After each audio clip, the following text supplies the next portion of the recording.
she decided to turn your abandoned plastic bottles, beverage cans, and crumbled papers into a profitable business. While most people see waste, Rita saw opportunity and ran with it. It's just as profitable as any other business. Everything being equal, you should be making between 18% and 25% profit margin. You see, Nigeria generates waste more than any other country in Africa, and about 70% of the plastic clogging our streets, choking our drainages, and polluting our water. This bag, for example, is about 200 pure nylon. But Rita did not just spot a problem, she built a solution, a profitable one. So we have a mobile application where people sign up. When you sign up, you can request for pickup. With the app she developed, anyone with a smartphone and few plastic bottles can now turn trash into cash. Every area that we work in Abuja, we work in some part of Lagos. So you select the zone that you're in and you make a request. We already have a calendar, that tells you we are coming to your zone this day or that day. So we get requests, we go there to fulfill, and then we record what we get from you on your accounts. So you get your points, which you can withdraw as cash into your bank accounts. And it doesn't just stop there. She even created a reverse vending machine where you can drop your recyclables and get rewarded instantly. So we train local community women, put them in clusters, give them equipment, and then let them just turn those plastic bags into fabric. Those fabrics are now make into like school bags, laptop bags, different products that we sell to corporate organizations that use them for souvenir. From eco-friendly bags to building bricks and more. We want to be in every household in one form, as a product or as a service or as a platform that they are using. That's the goal for us. She's turning yesterday's waste into tomorrow's infrastructure. And if you're new to the channel, please subscribe, turn on notification posts for more videos like this. After I decided that I was going to, start my own business, do social entrepreneurship, it became a thing of what do I want to do? What am I best positioned to do, right? And luckily, I had moved to Abuja after school. So I also couldn't recycle or reuse waste the way I used to in my house. Because where I grew up, you'd had these guys come around to even collect the waste material. But in Abuja, I didn't have that. So the estate everywhere. There was no like waste picker that could come around, and there was no place where I could go donate. You just dump and they come. So I had like my house filled with shoes, clothes, plastics, glass, those kind of things I would normally have like a means to exchange before. So when I started to do my research about social entrepreneurship, like what can I do that would help people and still create jobs and still help me make money, recycling came up. It also came up because I was looking for how do I recycle my waste? How do I reuse? How can I donate the things that I had? And so when I saw recycling, it started to make sense to me, and then it was just from seeing the name to researching, is it being done in Nigeria? Who is doing this already? I saw a few names, some of the pioneers, and then it was just a whole week of, I think they call it dark hole. You just keep researching, and that was how I started. And then when I decided that there was nobody doing it effectively in Abuja, right? Because I made some calls and nobody was available, and I decided I wanted to do this thing myself. Then I decided, I found out that the value chain was broken. Who are you going to sell to? These people were informal, that they didn't even have a number online. So where I started from was then go to cleaners in my estates. I saw that they were gathering plastic. So I started to have conversations with them. Where do you sell this? And then they took me to one market where they were selling it. And then I spoke to the person there. So what do you do with it? So that was how I started to map the value chain. And when I saw that, okay, this is something I can try. The next thing was I went to my neighbor, on her door, and told her, Ma, I want to start this business. This is what we do. And she was literally my first customer. So she was so excited. What year was this was in 2017, in fact. We launched officially 2018 as a business, but So all of this was in 2017. That's like 6 years now? No, that's like 8 years now. 8 years. 8 years now. Wow, yeah. amazing. 8 years. So I knocked on the door and she was excited that, when they travel, people recycle, but back in Nigeria, this is not happening. And so seeing somebody young wanting to start it is lovely. And so for like 3-4 months, she was like one of our best customers or best users. But yeah, that was how we started. And then after seeing that the first person loved it, I went to like the other neighbors. So on my street, it was just my neighbors that were inspiring me. And then after that, because remember that I was still working my 2 weeks in, 2 weeks out. So I took like my savings and went to do a flyer. So I did 1,000 flyers that I never used, in fact, because it was a new idea and I had a name. Before the flyer was ready, I had a different name. The name that we started with was on Ecobarter. What inspired the name Ecobarter? So the name that I started with was Real Reintegrated, which was like my name, Rita, being played around with.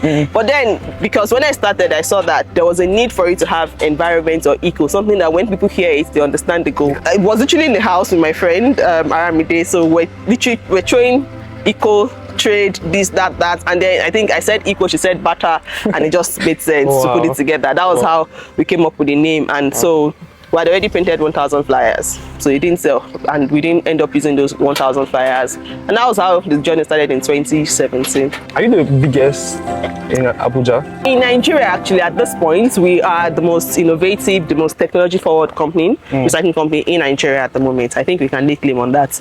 Maybe. You know, yes, biggest in terms of size, in terms of volume, maybe not, definitely not, right? But when it comes to innovation and technology, we are definitely, you know, the leader. Amazing. How does your company work to collect waste, and how do you finalize the process of turn it into something else? We have different methods to collect. I think the one that we're most proud of is our technology platform.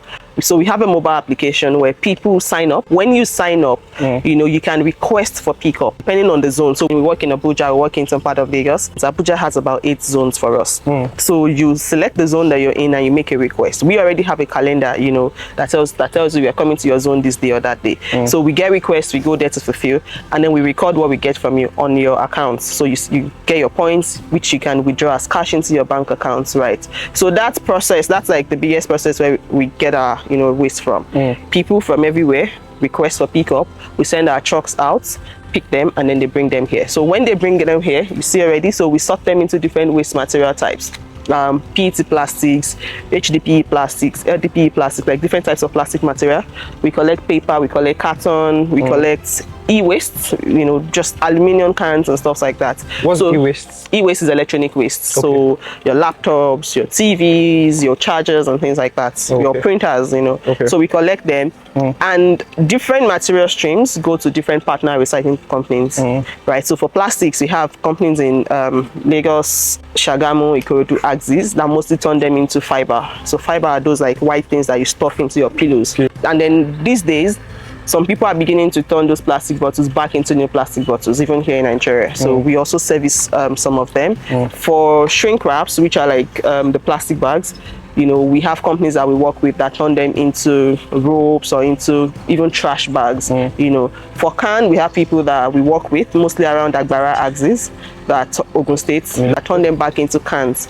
And then some people up north turn them back into aluminum pots. And then for us, there's this particular waste stream, single-use plastic bags, like the ones you get from ShopRite or from just malls, and those black, white, different colors, right? We then, because there is no market for them right now, so we decided to create something, because those waste, for us, the goal is zero waste. It's not just to collect waste and sell. We want to make sure that we solve the problem of waste management. So we decided to develop a market for it. We train local community women, put them in clusters, give them equipment, and then, you know, let them just turn those plastic bags into fabric. Those fabrics we now make into like school bags, laptop bags, different products that we sell to corporate organizations that use them for souvenir. What are the challenges you faced in this industry so far? Okay, so I think the biggest challenge is how fragmented the market is, or the industry is. So it means that you get the material from households or from waste pickers, and then you sell to organizations or manufacturing companies that use the waste. For households, there is not enough policy, enough legislation that mandates them to recycle. So we have to do the work of, you know, educating and sensitizing. That's where we even have, that's where the idea of giving rewards or incentives and cash for waste came in, because it's not like the market is already there and then you're just going to, you know, take it. No, we are literally having to create the market, because of the way Nigeria is too, a lot of people do not even know that, you know, waste or how they manage waste is a big problem. They don't. It's just natural to them to throw it on the drainage or throw it on the open dump or stuff. So we're having to do a lot of sensitization, a lot of education, a lot of, you know, incentivizing and stuff like that, and that makes it very difficult. And also because they are not mandated to recycle, it means that we have to do the extra work of logistics. For example, in developed countries, there are recycling collection centers, there are bins, there are all of those things that people take their waste to. For us, we have to fuel a truck and then go house by house, which is expensive. Then coming to the sales side too, there are companies that, yes, we sell to, but there is like supposed to be a value chain that doesn't get respected in the waste space, because the industry is not developed, right? So that's the biggest challenge. So this is a weighbridge. This is where we start from. When trucks come in, they, you know, get on the bridge. There is a small like computer that we use in checking the weight. So we check the weight of the truck when it has material on it, and then it goes and empties. So depending on the material type, If it's PET plastics, you see it there. If it's shrink wraps, you see it there. Paper, cartons, you see them on those other side. When they drop the material they are carrying, they then come back empty to weigh again. So we do in a tar. The weight when it had load minus the weight when it's empty. That's what gives us the weight of the material that was dropped. Oh, amazing. You know, yeah. So once you drop the material, for most things, for plastics, we then have people. So we have workers that come around to remove the label. They further sort it into colors. So you can see white, you can see green. They remove the cover, they remove the label, because the covers are a different plastic material. So we sell them differently. Okay. The labels we don't even sell, we don't recycle. So you see the heap of them there. Okay. Right, but they remove cover, they remove label and turn it into this. So this we take to our baling machine. Okay. Yeah. So for the wraps, do you recycle that? No, we don't. Not yet. Okay. Not yet. Okay. So this is the baling machine. Unfortunately, we don't have any bills now because we just sold last week. Okay. But you see those labels. You see how compressed they are. Yeah, I can see. So that's how we compress the plastic bottles into bills. How profitable is recycling waste in Nigeria? It's just as profitable as any other business, honestly. So it depends on a lot. That's what I mean. Just like agric. And this minute you can make 30% profit. Next minute you're making 3%. The other minute you're making a minus. So there are just a lot. But on the average, everything being equal, you should be making between 18% and 25% profit margin on your material. Okay. But there is a lot, like for example, for cartons.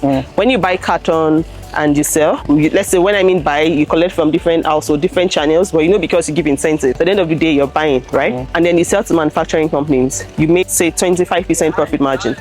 But let's say it rains now, and then you bought carton at a certain weight, at a certain price, but water has touched it, and you carry it to the manufacturing company. They might think that because water has touched it, so the weight that they are weighing is false. It's true, it's false, but they then do a minus. So they do a percent minus, and sometimes that minus that they do eats into your own profits. So this is just for cans? Yes, no. So the machine does cans, it does even nylons, it does cartons, it does PET. But like I said, we built compressed our PET last week and sold. So it's can that we're working on at the moment. So this machine is just for compressing? Yes, it's just for compressing. So it saves us cost on logistics. The same truck, for example, that would take, let's say a truck would take 4,500 kilograms of PET if you don't compress it. If you compress it, that same truck would take like 15 tons of, that's 15,000 kilograms. So that saves you space also? Exactly. To add more? Yes, exactly. Amazing. So that's what it does, just reduces the space the machine takes. Amazing. Yeah. So guys, quick one, I have a surprise for you in this video. I have a package from EcoBata and I will be giving it away to a lucky subscriber. All you have to do is comment where you're watching from, tell me what you learned from this video, and this package will be yours. Without further ado, let's get straight into the video. So you keep doing that for all the bottles that you have, and then when you're done, you press on complete. And then we prefer you scan, so that we prefer you scan, so it saves us paper, the cost of paper. But most people end up printing. As an e-receipt. So you print. So this you scan with your Ecobarter app, or even your regular scanner, and then it takes you to the Ecobarter app. If you don't have an account with us, it tells you to create an account, so you can then add what you have to your wallet. I made websites. So you have to open an account. But even when you open an account, the points that you have here stays, like, so you can claim it. Now that you've scanned it, this is like to you. No other person can use this. Right. So I would let me recycle again. So I will show you on my own app and how it works. And also you can like start in different languages. There's English, there's Yoruba, Igbo, and Hausa. I mean, every Nigerian can use this. Exactly. So let's start. This is heavy. This should say overweight in fact. Yeah, that's heavy. So we put a weight limit for the bottles. Okay. Yeah. So not every bottle could enter. Not every bottle can enter. There's a weight limit for the bottle. There's a type of bottle that we do not accept. Okay. But I think this one is an oversight from us, because check the weight. This one should go on 9. But immediately I said, I knew that it was heavier than what we would take. So this is gone. Let me complete print. Yeah. So I have like my app here, recycle, scan, this. Can you hold this on? Yeah. Okay. Tells you, Amazing. What's the weight? yes. Can and then The earning. yes, the earning in naira. I mean, wow. All right, so I proceed, it would add to my wallet. The wallet. So how do you? And so it tells you points successfully credited to your wallet. So is there a limit for this? Limit for like the number of bottles you can recycle? Yeah. No, Okay. it's just the weight limit. So there's a weight limit because of cases where people put different material or they put bottles that have water. Okay. You know, so everybody would probably, or people would try to game the system, but there's a weight limit there. So yeah, and then once you do that, you can go to your wallet and you see what you've recycled and you can withdraw. So, Amazing. yeah. So you can withdraw it immediately. So this is like literally what I just did, funding. Funding, yeah. Yeah. So it's what I just earned now. Then I can go to my wallet, I can say I want to withdraw. So there's a limit for what you can withdraw. The minimum is 100 naira, you know. But you have your account details, you put in your accounts and you can. So let's even try the credit alert on my very phone, fast. like almost immediately. Yeah. What has been the impact of Ecobarter on the local community here? Local community here, I think job creation first, because from sorting to working around like field work and stuff like that, we employ people within our community. Even for our collectors, we ensure that it's people within this area that we empower, right? So job creation first. The second thing is also then I think it's still economic empowerment, even though it's not job directly, because people see what we do with waste, right? And we have trainings from time to time. It's easier for them to also start to do something around waste. So they either become vendors or they are working with us to transform waste to different things. Some of the people that even weave with us are from within here. We've done like 2 series of training here, right? Then is also improved, quality of the environment. So because they know that we are here, a lot of them, when they see plastic bottles, see cans, they're able to pick it up, and it also means that their drainages are going to be better for it. When we wash them, so we take them to a facility in Kuche, where it's washed, and then there's a way you shred. You cut one like small pure water sachet to give you 60 inches, like it comes out as a thread, and then you can weave it. Yeah. So this bag, for example, is about 200 pure water nylons. Right. So we make different products. This is also pure water nylon. It's just a thread that is under that is red, so it gives it a different shade. Yeah. So this is all pure water nylon. So where do you see the future of Ecobarter in the next 5 to 10 years? This particular question, I don't have a perfect answer for it, but it's just for us, it's been in households across Africa as the number one, like the choice waste management service provider. So it's either you have us in your house as, you have a device that Ecobarter built that you're using to manage your wastes, or you're using our platform, or, just we want to be in every household in one form as a product or as a service or as a platform that they are using. That's the goal for us. So for an African youth watching this video now, yes, what would be your advice for them or someone who wants to go into recycling industry? I think the space, don't mind what you see on social media. The space still has a lot of room for young people, for innovations. There is still a lot of gap that needs to be filled.